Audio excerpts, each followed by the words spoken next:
Welcome to the Oldhammer Podcast, where life meets the mats. My name is Sam, and this is my buddy Gordon.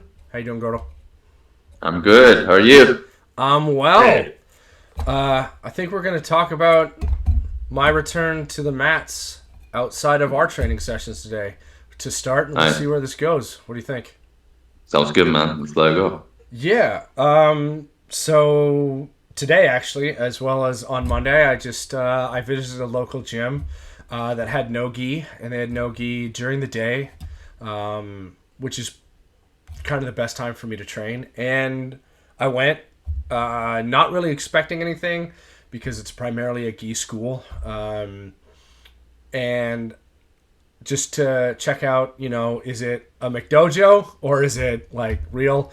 Because some places I feel like McDojos don't exist as much in Jiu-Jitsu. I don't think it was. Like, I know the school you went to, you can name them later on, but I don't think they're a McDojo. I think it's more like, are they going to retain some of those, like, stereotypes of, like, the old ways and stuff? Like, if you're a lower belt, you can't ask a higher belt to roll. Especially in the gi, like, you have to tie your belt towards the wall. I was like, oh, God, we're going to go through this again. Yeah. Like, I'm not down with that. So, like, if you are, then it's fine, but personally... Teach their own.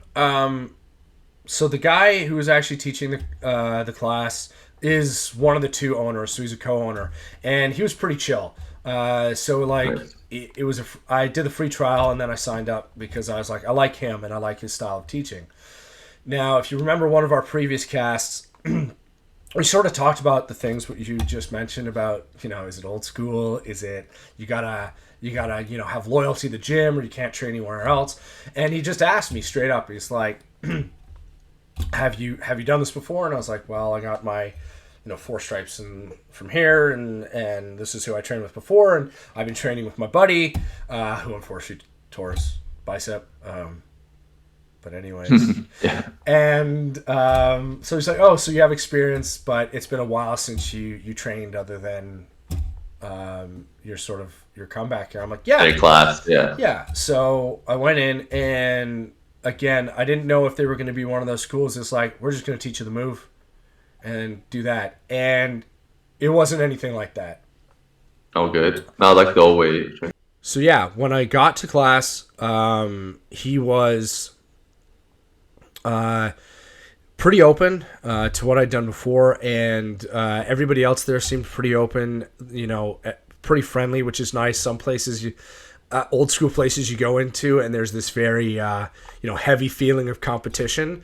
This was more of a feeling like a learning environment, which I was cool with.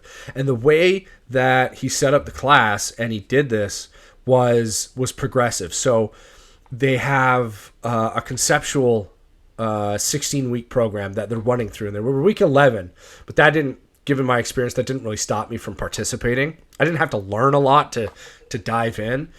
Maybe if you were just never done it before, you would have needed some more guidance.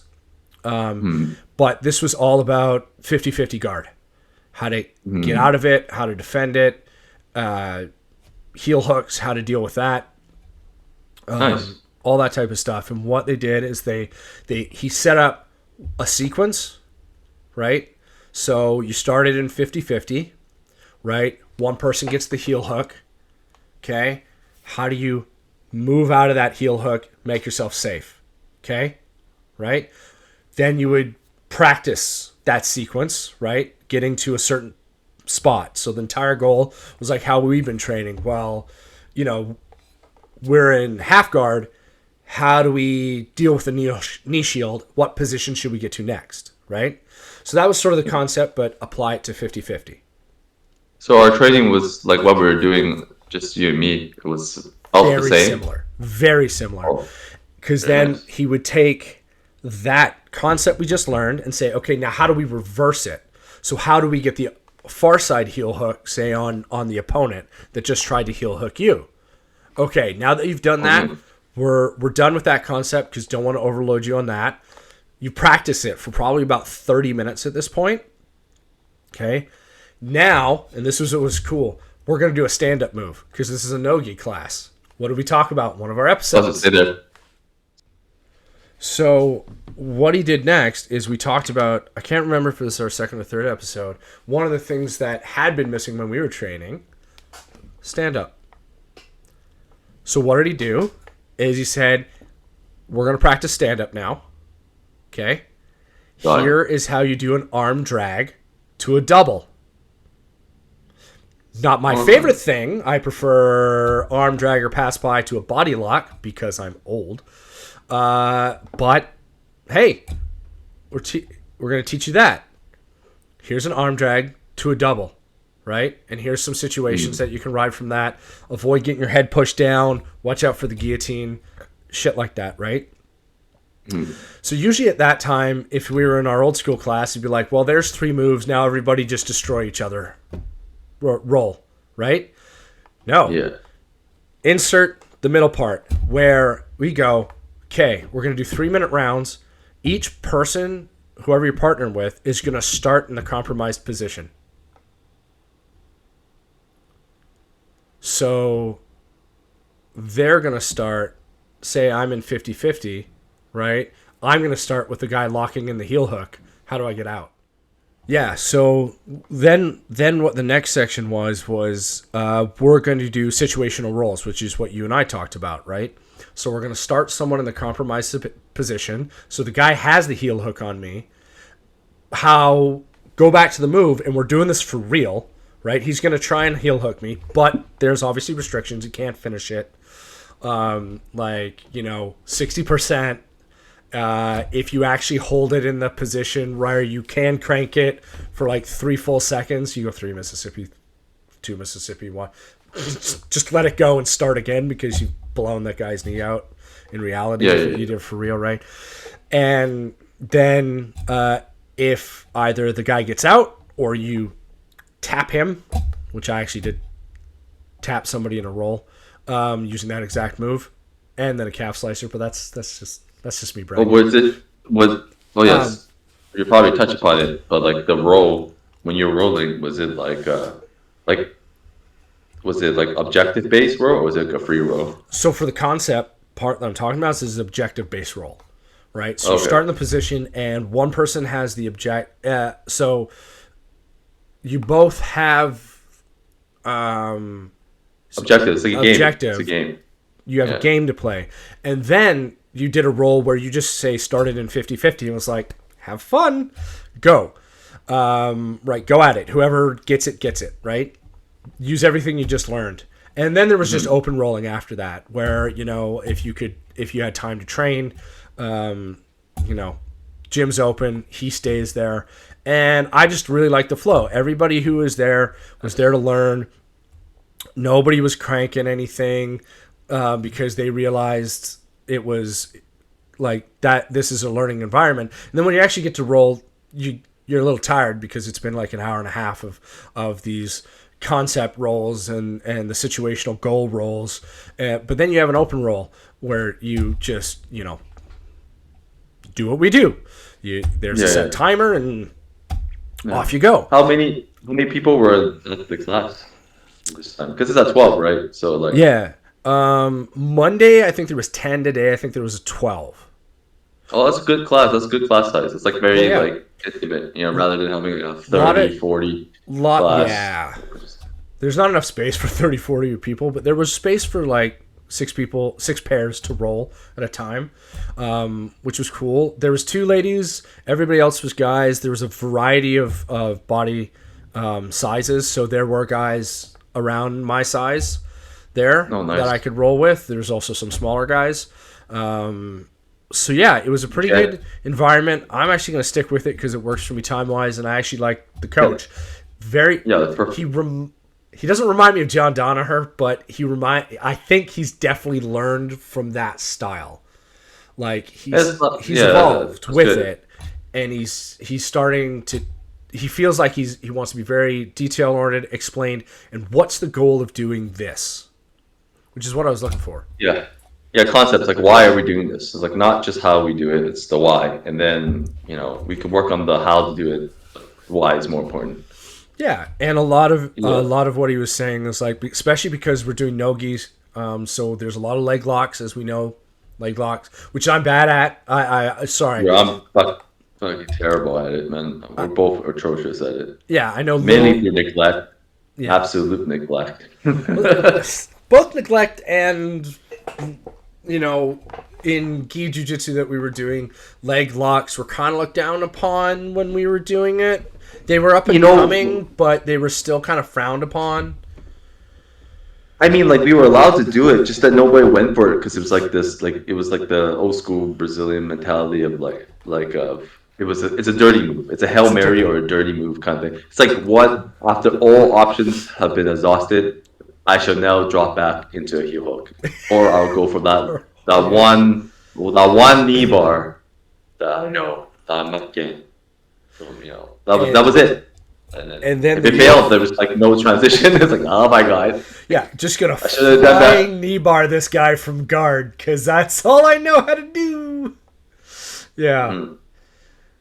Yeah. So like, what was the range in terms of experience? Like, how like it? I know it's like a catch-all from beginner to black belt, right? So that's how gi usually no gi usually works, anyways. And even back then too, didn't matter. And in fact, like when we were training with gi, it was like that. There was no beginners class. There was no like.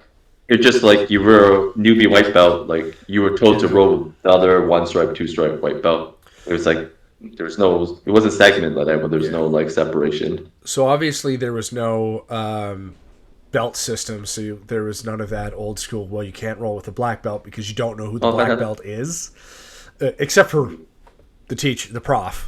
He's a black belt. Yeah. Maybe there's situations where you might go to a school where the prof isn't a black belt because they just opened the school. That doesn't mean that not know what they're doing. I don't think that's very like common anymore. I think like unless it's like you're far removed, like in a small town, and then this the wine belt that's there, and he's trying to open a school to start a jiu-jitsu culture. I think those are like off the beaten path, like, you know, kind of places. But in the main city, you're not going to get away with like not being a black belt. Yeah. Like, just because, you know, there's so many options now. There's too many black belts sitting around. There's too many black. Yeah. Yeah. Who's gonna come to your school if you're? Well, maybe if you're a brown belt, you could get away with it if you're competition brown. But yeah, competition brown belt, and you won like the Abu Dhabi trials as as a brown belt. Like, this is a special brown belt. This is not your regular brown belt. This guy's I'm listening. This guy's gonna be a black belt in about a month and a half. He's they're sandbagging. That's basically what they're doing. He's a black belt, but he's a brown belt. Because his prof wants to pad the win record of the school that he's part of. Yeah, he's gonna win. Yeah, he's gonna win the Abu Dhabi. That's a brown belt kind of deal. Yeah. You know? So the only belt I saw in somebody's gym bag in the locker room was like it was a 3-stripe purple. So that's the only belt. So other than that, I gotta say, like, there was 2 guys that came back from a regional comp. Nice.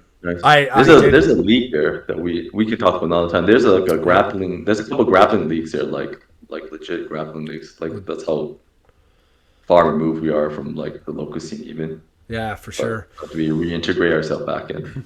They're spoiled. These kids are spoiled. Before, like if you can do like local comps, but there wasn't like a grappling league, and then it was like, or you gotta fly your ass on your own dollar to the Pan Ams, which I guess everybody does, you know, still to this day. But like, if you wanted a more prestigious like comp, like 15 years ago, like, yeah, you're just like, you have to go to the Pan Ams. There was like nothing local that was like. Now they have Abu Dhabi, like Vancouver. Yep. They have like they have an trials, IBJ, IBJFF local like qualifiers and stuff. Yeah.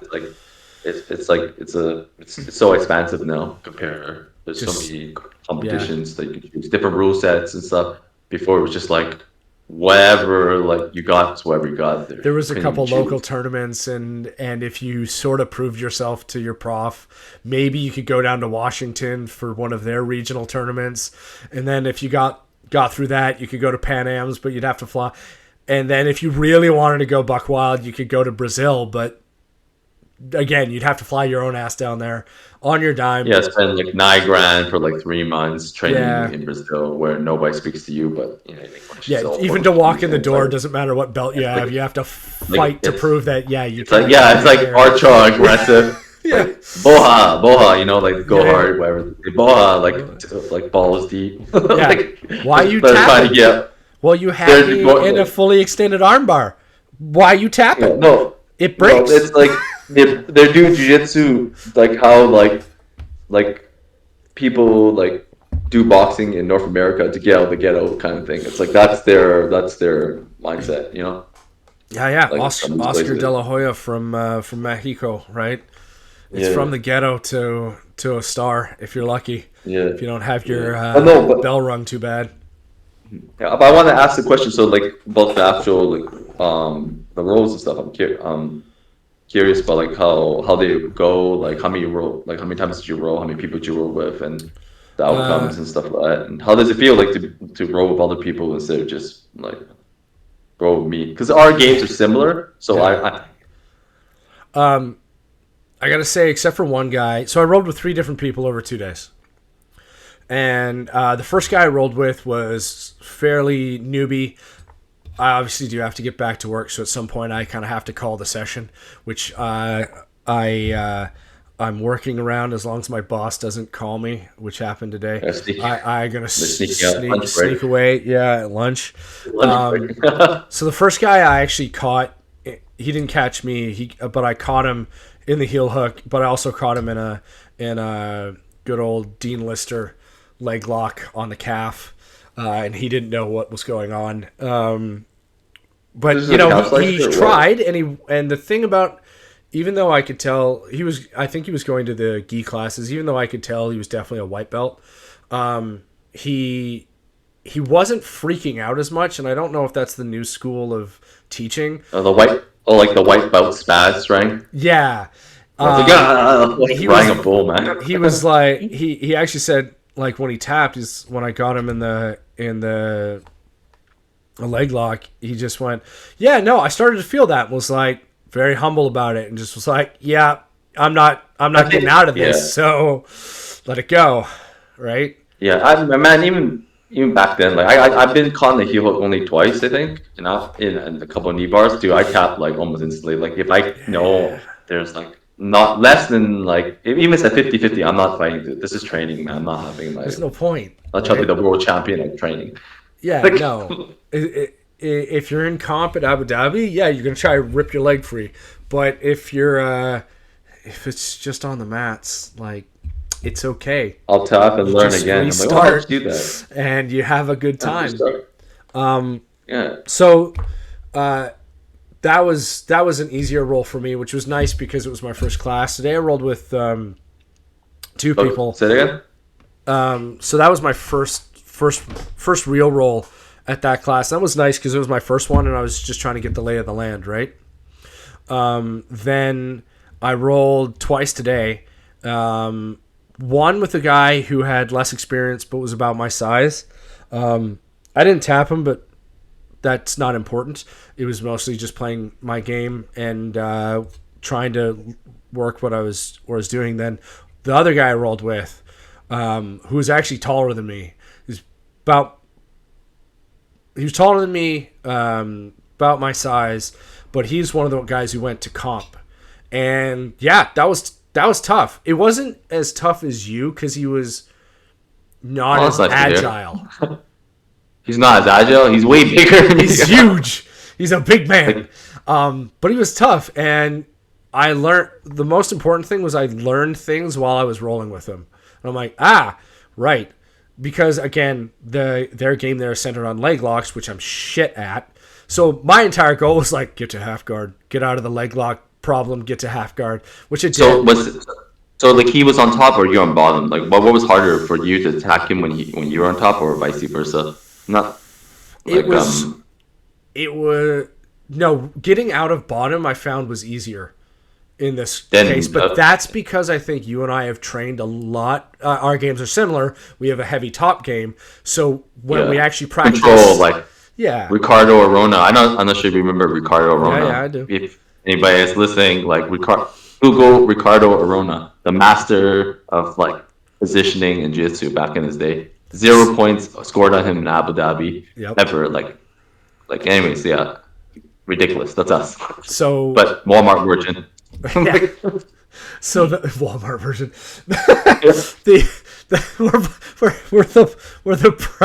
The price reduced version.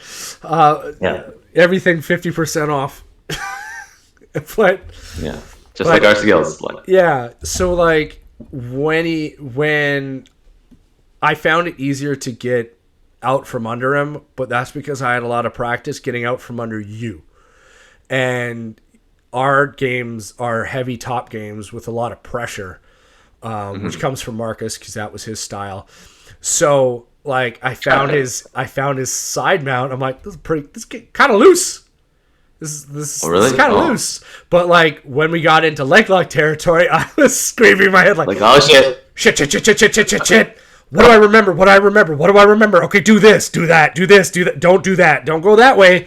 Right. So is it when he was on top, like when he would drop back into like a heel hook or something like that? Like he would drop back into like 50-50, or he if he was on bottom, he would stand up into the X guard.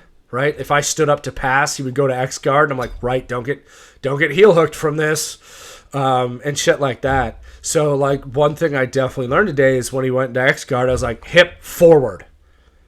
Right? Crush it, break it. Forward, I remember Marcus and crush the feet, and I'd forgotten that from Marcus. Right? So it's a different mindset because rolling with you, I know it's going to be intense, but rolling with this guy, I'm like, it's gonna be a little more laid back, but he's gonna do something that I need to think about. Yeah, because you're not used to it. Because I don't used to it. approach the game that way, right? And I don't have that skill set, so that's fair. But it's nice to hear like that after 15 years that I because I do not have an easy time with you. Okay, it's like it is tough. It's like to the death sometimes. At least I feel that way. I'm like, oh god, thank God, this training session's over. Yeah, there's definitely and then like what.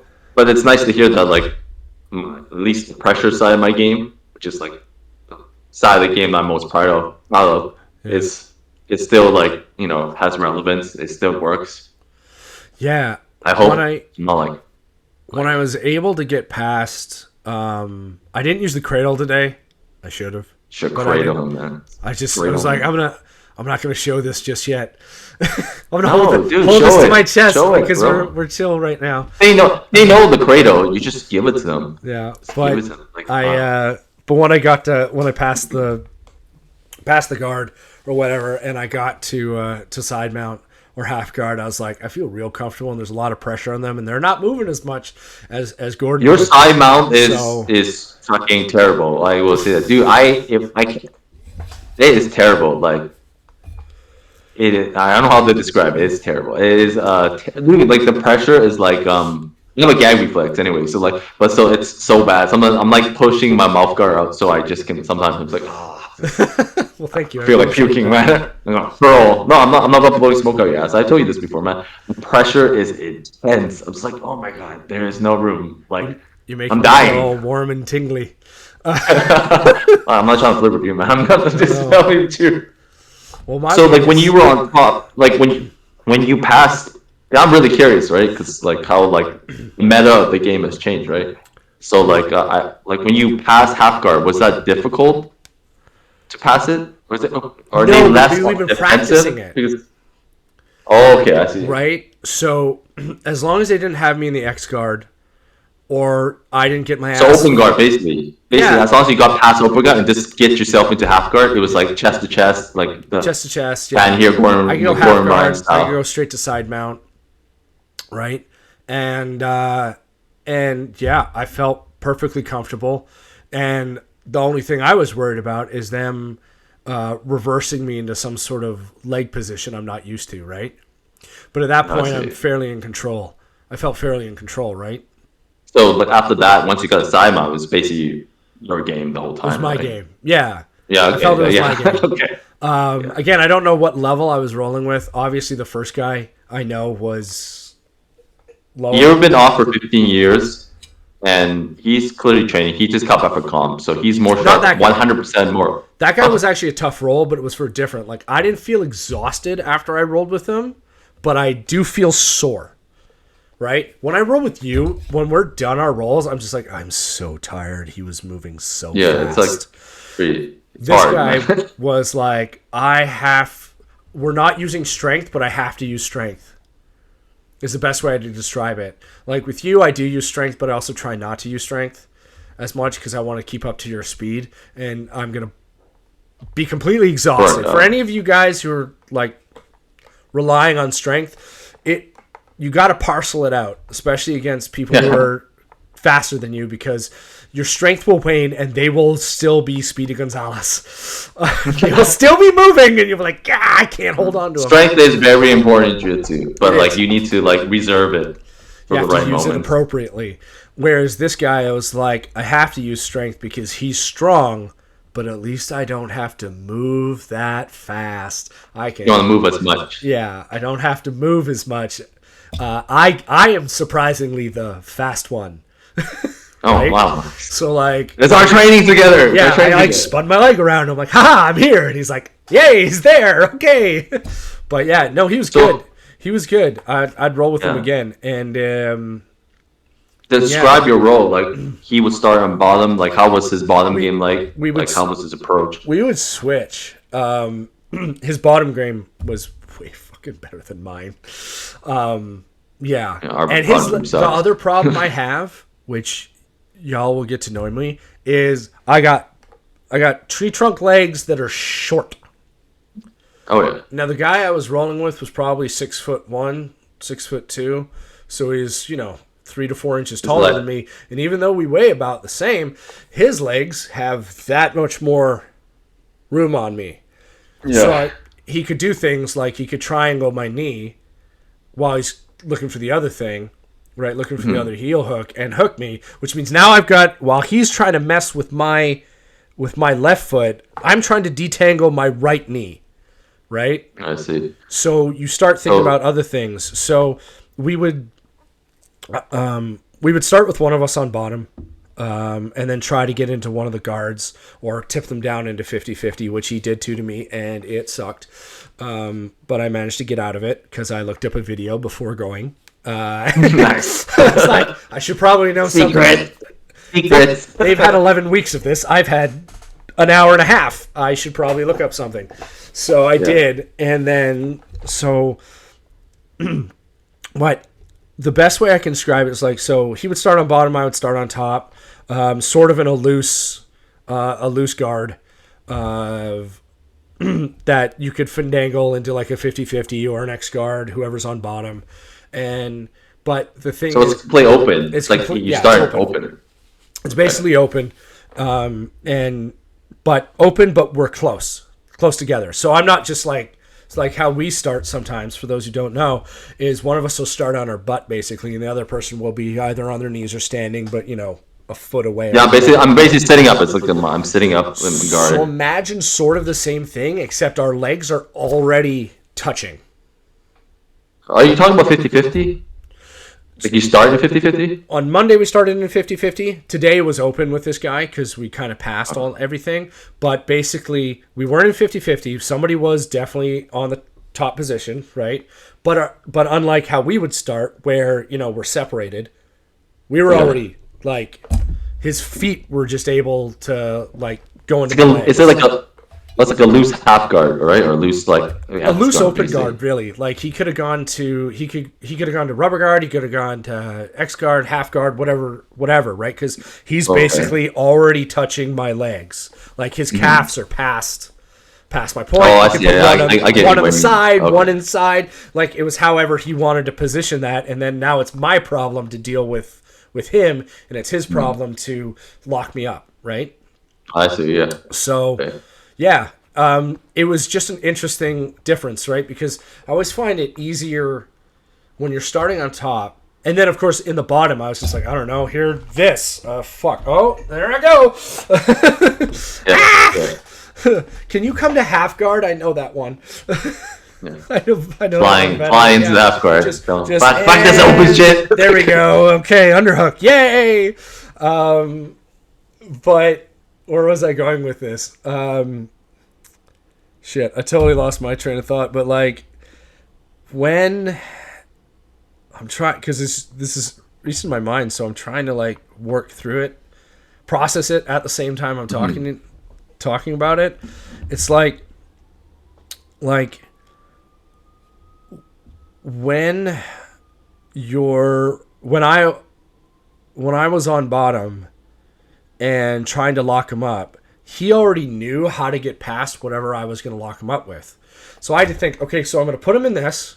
I'm going to try to push his knee over, right, so I can expose his heel. But he knows I'm going to do that. So I know he's going to do this. So I'm going to try to arrange this so that he ends up in my half guard and not mounting my ass. Because as you know, like if you've watched any of the pros, anybody who's watching, if you get into an X guard or you're in a 50-50 and somebody basically sits up, it's pretty easy to go past the legs if you know how to do it, right? Like you push your hip forward, you push the legs down, you free your leg, and suddenly, you know, if you roll the guy the right way, you have his back. You've seen this a ton in UFC too, right? So my whole goal was my own independent goal. How do I not let that happen and at least end up in half guard, where at least I know how to do work and either sweep him or just get up. And I did dogfight him once. That sucked. Just because he was a big, strong guy. So like it kind of ended up as a neutral thing, and we separated. And as soon as we separated, we just went back to how we started. Yeah, right, so I was on bottom that time. We fend angled, farted around. I farted around. He knew where he wanted to go. Ended up in half guard, got the underhook, stood up into a dogfight, separated, and we're like, okay, well, I'll lay my butt back down. Come here. Right? So that was the whole thing.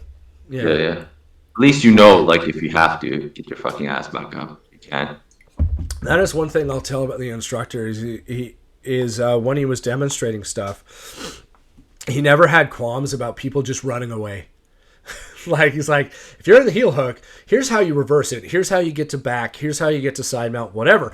But if you can't remember all that in the moment, if you just get here, you can run that way, turn around, and come back at them. Like, you can just bolt, spin around, and then come back at them. Right? Yeah. Like, just break contact. So I was like, that's cool. Separate. Just Jiu-Jitsu can't work if you run. No. You don't engage. Yeah. Jiu-Jitsu don't work if you're running away.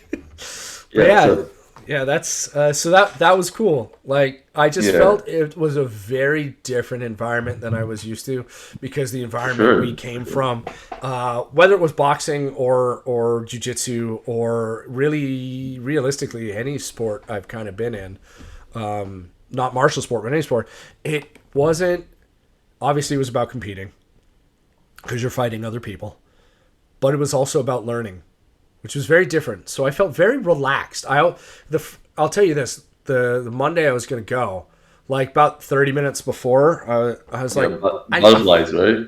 I was like, I'm nervous. Yeah, I'm kind of nervous.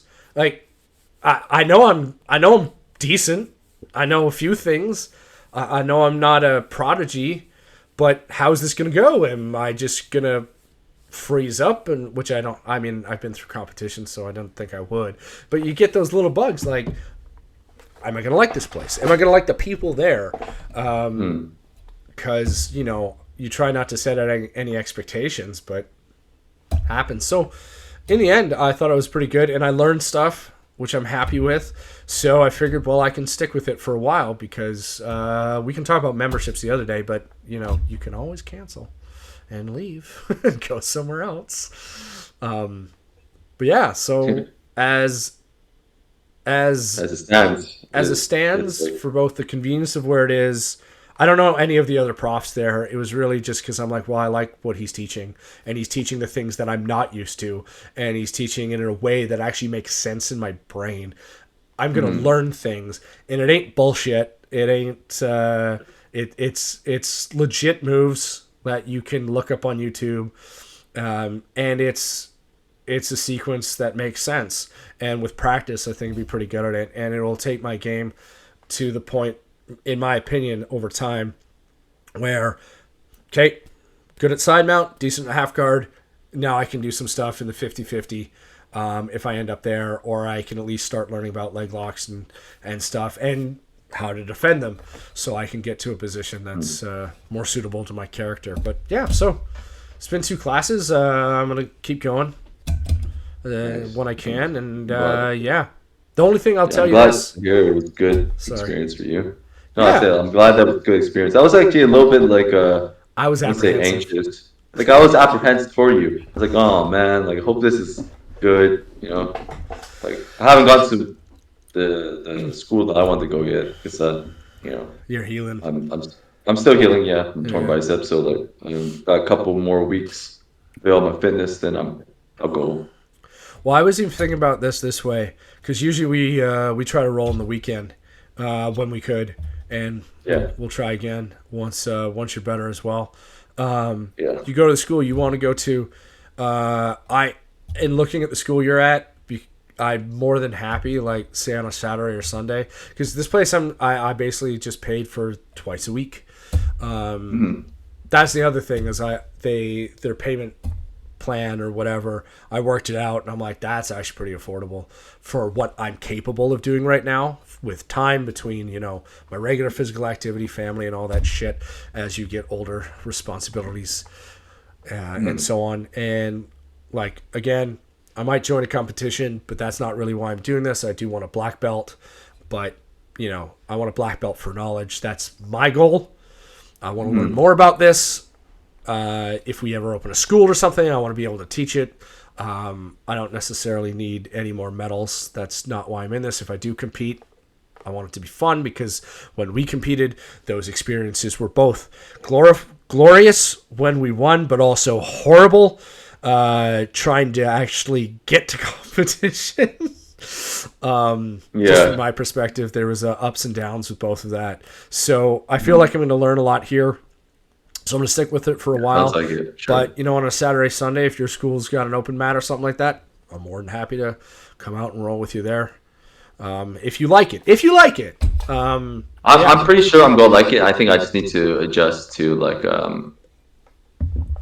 to training class again. Because, like, I've, like, it's been so long that I've been, like, riding solo for all the things I've been doing. Or having a very, very small, like, group of people.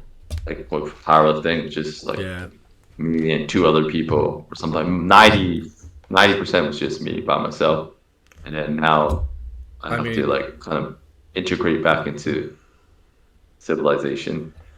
I mean, that was the same with me. I never joined powerlifting comp like you, but I did do strongman. And even if you're with people, you're doing that alone, right? Like, rarely do you have a training partner in powerlifting or strongman or bodybuilding, really.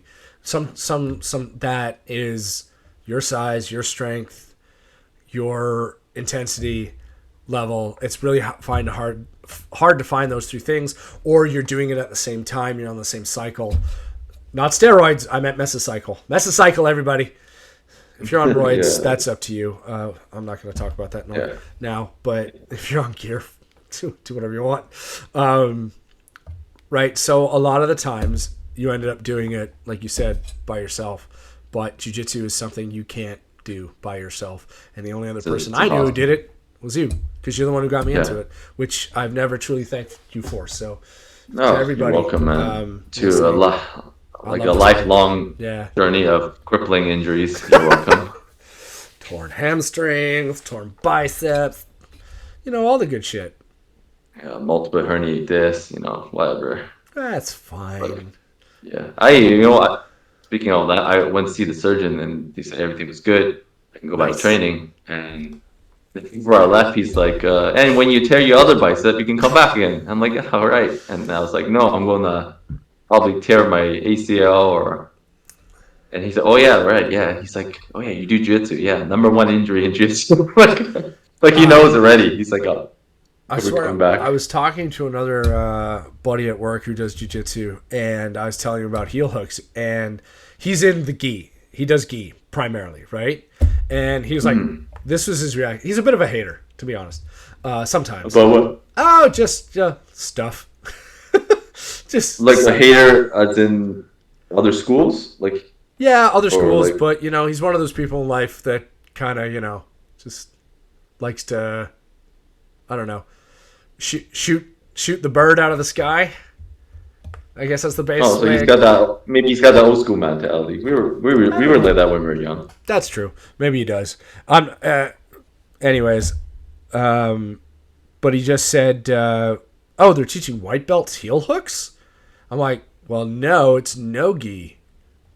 The heel hooks are kind of part of that game. There's no. If you go to competition, sure, white belts in gi aren't allowed to do heel hooks, but if you're in the 1 to 3 years experience for no-gi, yeah, you can do them, and you better know how to defend it, or you're getting tapped." I still don't. I don't understand that. Like even 15 years ago, for us, it was like, yeah, we really active with any like heel hooks and like knee bars, leg locks in general, leg attacks in general. But it wasn't like we weren't told not to do it. Like we were a lot of times we go to comp and find out the rules there. Like that's how prepared we were. And we go there and it's like, oh, okay, you allow heel hooks. I was like, oh, you're not allowed heel hooks. And it was like, oh, only straight ankle locks. And like, we're like, okay, whatever. It didn't really care. Like it wasn't like there was no bad technique. It's just that like I think there were the general consensus. No, go ahead. The general consensus was like, okay, like don't go for. I think knee bars are okay because I got caught in a bunch of them. Especially knee bar is like an arm bar, right? And you can do an arm bar, so why can't you do a knee bar? I just think there was some stigma after what was his name in UFC blew out that guy's ended that guy's career on live TV. Well, Shamrock, was it Shamrock? Ken? No. I'm not sure who you were referring to, but I know there was like Ruzumar Paharas was just like ripping through guys' legs and like not letting go. So he was banned from the UFC. So I think there was just holding on to stigma around that, but like any technique, you need to learn how to do it safely. And comp is comp, man. Like in competition, like the whole point is to hurt the other person. You're not be like you. Obviously, if you're really nice, you can just give them a chance to tap. But you're under no obligation to. You're under zero obligation to. Like as much as I find it distasteful as it is to not give your opponent a tap, I understand. Like I'm not gonna complain. Like if a guy rips a leg. I joined the comp, and this is the rules. Only time I would complain is if you were tapping. Yeah, if you were tapping and they're like, "Nope, this isn't a street fight. This isn't a street fight. In a street fight or whatever, you're like that, and there's no tapping. If the guy wants to blow your leg out, you're screwed. But in comp, if I tap and you injure me after that, that's like taking a punch after the bell in boxing. That's a no-no. That's a no-no. Yeah, in MMA even like the bell rings, you're still trying to ground pound me. I'm like, come on, buddy. Yeah. You gotta obey. You gotta obey some of the rules. Well, this isn't a no-rule league. Yeah. So for sure, and then I think that like your friend at work, it's just like it felt like a little petty to say that. Like it was like it was like the only dig you had. Like I don't know the guy. I just know a little bit of him, barely anything. But like I'm just. So what if they're teaching white belt heel hooks? Just teach them what's the diff? Like it's more dangerous because you have a if you do decide to like just let it rip, it's like a near guaranteed injury, right? But maybe tell the person not to do that. Teach them it's like all these moves are dangerous. Like if I get you a neck crank. How about neck crank? Like, how about get you a neck crank? How many times have we been caught neck crank? Paralyze somebody, for sure. Yeah, well, we've been caught neck cranks, and the guy is applying the pressure increases. Nobody's just like hitting it in a fucking wall, trying to break this motherfucker's neck. Like I've never been in that situation. Every time I got caught in the neck crank, it's like I got a chance to tap, and even when I got caught in the heel hook, I got a chance to tap. So and I would dare say back then, like the culture was much more like savage. At least like every day is a dogfight. It's a dogfight. That's why you're nervous going to training. I gotta say, it's like fuck. Like, that was one thing That's one thing that I think has changed, and about where I'm going right now is like it didn't feel like a dogfight. It Yeah, didn't feel especially like out comp. You shouldn't feel that. If you're prepping yeah, for comp, I think you should be a little nervous in the sense that you want yeah. to measure yourself. Hopefully, you're in the right trajectory. Okay, like I'm going. Not so much nervous, like I hope I don't lose a body part today, like kind of thing, or like I just don't get embarrassed. Like that should never be Yeah, I your hope I feeling in don't training. die. That's really what we're going with. Try not to get killed. Yeah, or like yeah, exactly. But yeah, no, that was definitely where we came from. Was dog eat dog, right? You were constantly trying to prove. Whereas where I Yeah. feel right now is like maybe with the comp, like obviously the guy I rolled with, we went to comp, we went a little harder, but it wasn't 150%. It wasn't like, okay, you're gonna try and murder me and I'm gonna try and kill you. Like, no, it's I'm Was gonna I'm gonna try I'm gonna I'm we're gonna fight and we're gonna see what happens. Let's is it like kind of like how we roll? yeah. Yeah, you and Yeah, I roll basically a how little we more intense, but that's because we know each other so well and we know each other's Yeah, game. and it's just I like to think because we just have a higher pace when we roll with each other. I like if we were to scale back the pace because there is sometimes when we get really tired, We have the peaks and intensity, so to speak, the valleys. Yeah, pace. Yeah, but just like when we go, we go. It's like yeah, it's it's a nonstop. tornado for sure. Yeah. So yeah, Okay, if so we then if we scaled it back like 10-15%, that's kind of what it felt like. okay, Like okay, then that's good. there was time to think, there was time to move. But if I could tell, I don't know how. I never asked how they did in comp because they'd tell me if they wanted to. I'm one of those people like not going to be one of those people. Did you win? Oh, It's a fucking yeah, I'm not asshole. like that either. That's an asshole move. I, Like, but I let other people tell me and I'm not there to pry into like that stuff. yeah, Plus, you don't even know the guy. It's no, not. I've met him twice. Yeah, Like yeah. if Just the, yeah, if I hope he did well. I feel like he would have done okay. I've been out of like you. We've been out of the competition scene for way too long. Don't even really know what the competitions out there are like anymore. So hey, man, props to him for competing. And I'd like to roll with him again because I felt I learned stuff because his game and my game were very different. he's still a bottom player still. Like it's more A lot guaranteed. more Like you legs. felt like A lot more so. legs. Like you felt like even when he's on top, Yeah. He wants just the the way he legs. moved. The one thing he did was try to mount. So there was. You and I are very position oriented. He was a lot more legs to submission, or he did try to mount me once, and I was like, no, I don't like this. Yeah. So yeah, I didn't. I just didn't feel and maybe he was going lighter. I don't know, but I just didn't feel the pressure from his half guard like I do from you. Yeah, I felt I had a little more room to move, and hence the reason I got up. So. But it is what it is. I'll get to roll with more people there and learn their games and learn their intensities. Sure. And again, my primary goal is just education. I'm now learning things I didn't really know before, and I'm happy with that for now. And if that changes, maybe I'll find a new school. But for now, it's nice. Great. It's nice twice a week. I don't feel destroyed afterwards because like we would go home at 10 o'clock at night or something like that. Or like nine. It's about 9.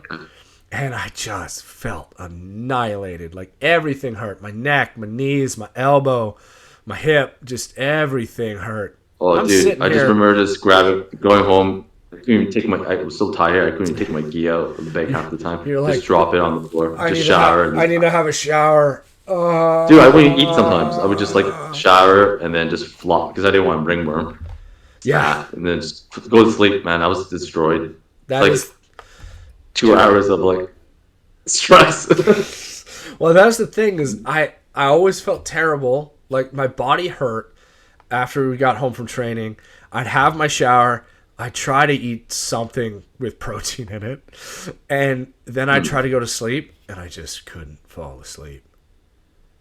Because my adrenaline had been so high for like 2.5 hours that it took so long that it'd be like, I got to get up at 6 a.m. It's been 3 hours since I got home. Okay, are we gonna fall asleep anytime soon? So, different time. Yeah, I think that like, I think we were like doing so many other things outside of jiu-jitsu. You know, I know you're in school. I was trying to get into school, so it was like, you know, it was different. And plus, I felt like the higher belts, you know, were like, we didn't feel the same way about training that we did, or like their past experiences were that. I felt like there was like a more, they kind of like were growing together, like how, like, you know, how you feel about training now. They had a good buddy system, you know, like everybody. Yeah, Whereas we had a buddy system, you, me, Elliot.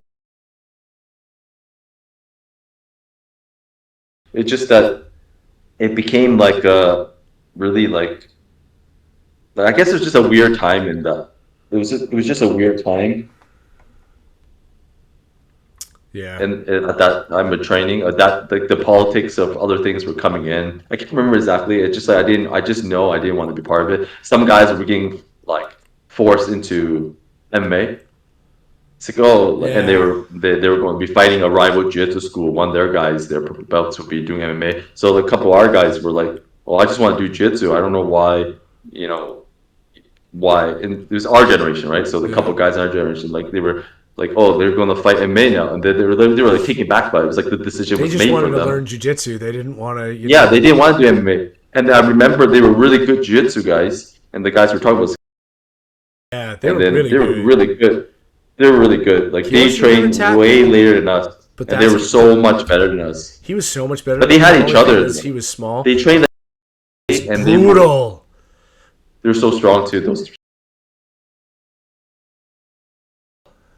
Yeah, dude, super. They train every day, and they would train with each other at home and stuff. I think it was like, dude, they were so dedicated, they were kind of like fucked out. I think the MMA thing did them a disservice because they could have been prime Abu Dhabi candidates, right? Dude, they were. Yeah, I wouldn't say maybe not Abu Dhabi. I mean, like they. Well, that's Nogi, but like they would have got DLs or whatever, like that kind of. Yeah, they would. Yeah. Yeah, they would have done really well, like Pan Am competitors and stuff like that. They were on that trajectory. I think the pressure really got to them because it was not something they wanted. And then when they pulled out the fight for the MMA fight that they didn't want, they were kind of like they were kind of blamed for it. Yeah. They were kind of blamed for it. They were shamed for it, not from us because we understood. And not from the rest of you, just like from some of the higher belts, some of the other MMA fighters that were kind of training there, and like of course, I had no illusion that I did not want to be an MMA fighter. I had other things going on in my life. I just wanted to do jiu-jitsu, so I totally understood mind frame. Like I think he had just become a licensed plumber, which means he was going to make a good living, regardless, and he just wanted to do jiu-jitsu. So fighting really MMA good for some reason there was no purpose. I remember training with some of the guys that they were going down to Pender and downtown in Vancouver, and they were training these private studios, and then they invited to prep them for their amateur MMA fights, and I remember like that's good for them, and so I didn't know what level they were at, right? Dude, man, they had no clue. They were just like, oh, go to do boxing, go do jiu-jitsu, go do nogi, go do the takedowns, dude. Like that's not they went from, dude, it was so crazy. Like it went from being like really good at jiu-jitsu, and for some reason everybody thought all their takedowns were predicated on using the gi. Because that's so what they used to. They never learned singles or doubles or body locks or their hand fighting was around getting to the gi. So it was like judo throws, it's like some inside leg trips and stuff like that. The gi shakedown. You're now going to learn 3 new sports, 3 new combat in one go. In one go. Good luck. I remember that, and they had to do. They did wall drills, so I was invited to go train them. They're like, okay, go take them down against the wall, dude. It was like picking a child up. Like they had no clue. And at that time, you know me, I was just like spamming like single legs and take double legs. So it was just like all I was doing, right? And it was just like, oh my god, these guys are fucked. They're so fucked. They're so like bad. I'm like, dude, I told them, I remember telling them like, you guys are not ready, man. Like, and they're like, well, we didn't want to do it. I'm like, you didn't want to do it? I didn't know. I thought they wanted to do it. And then they're like, we didn't want to do this. I'm like we never signed up for this. They were like, no, we didn't want to do it. Like, I'm like, you got to tell Marcus. Like, well, they were so nervous. We'll tell him. On that note, that brings us back to what we said last time. Don't be forced into doing a style of combat sport you don't want to do. But I think we're going to have to save the rest of this story for another time. To all our listeners out there, all our viewers, thank you very much. We appreciate you. Like, subscribe to the Oldhammer Podcast. More episodes to come. Yeah. Gordo, any last thoughts? No. Good. It was a great podcast. I enjoyed it very much. Very much. All right, bro. Thank you, everyone. We appreciate you. All right. See you guys.